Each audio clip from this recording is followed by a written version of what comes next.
গাজায় ৩০ জন অচিহ্নিত ফিলিস্তিনি শহীদদের দেহ দাফন করা হয়েছে। পরিবারের কেউ তাদের চিনতে পারেনি, কারণ দেহগুলো গুরুতরভাবে বিকৃত ছিল।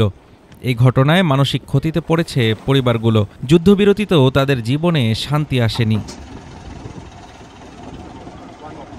সিভিল ডিফেন্সের কর্মীরা ভারী যন্ত্রপাতি ব্যবহার করে দেহগুলো কবরস্থানে স্থানান্তর করেছেন। আন্তর্জাতিক রেড ক্রস কমিটি পুরো প্রক্রিয়াটি পর্যবেক্ষণ করেছে। সেন্ট্রাল গভর্নরেটের সিভিল ডিফেন্সের উপপরিচালক মোহাম্মদ আবু শামালা বলেন, ৩০ জন অচিহ্নিত শহীদদের দাফন করা হয়েছে। দেহগুলো নাসের হাসপাতালে ৭ দিন রাখা হয়েছিল। আমরা পরিবারের জন্য বিভিন্ন কোণ থেকে ছবি বিতরণ করেছি, কিন্তু দেহগুলো চরমভাবে বিকৃত হওয়ায় শনাক্ত করা যায়নি।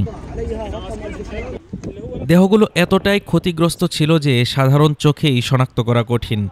৭ দিনের মধ্যে পরিবারের কেউ তাদের প্রিয়জনকে চিনতে পারেননি।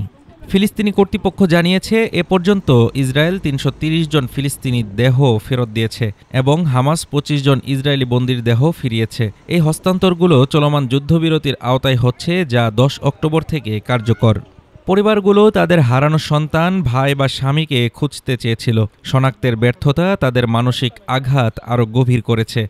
যুদ্ধবিরতির মধ্যেও নিরাপত্তাহীনতার ভয় এবং প্রিয়জনকে হারানোর দুঃখ গাজার মানুষের জীবনে অদৃশ্য ছাপ ফেলেছে। সিভিল ডিফেন্সের কর্মীরা দাফনের দায়িত্ব পালন করছেন নিঃশব্দভাবে, আর পরিবারের মানুষরা দুঃখে কাতর। আন্তর্জাতিক রেড ক্রস কমিটি নিশ্চিত করছে প্রক্রিয়ার স্বচ্ছতা। মোহাম্মদ আবু শামালা আরও বলেন, দেহগুলো শনাক্ত করা সম্ভব না হলেও আমরা পরিবারদের সর্বোচ্চ তথ্য পৌঁছে দেওয়ার চেষ্টা করেছি। এই শহীদরা আমাদের জন্য ইতিহাস এবং মানুষের জন্য গভীর দুঃখের প্রতীক। অচিহ্নিত শহীদের দাফন যুদ্ধবিরতির মাঝেও গাজার মানুষের জীবনের কঠিন বাস্তবতা তুলে ধরেছে।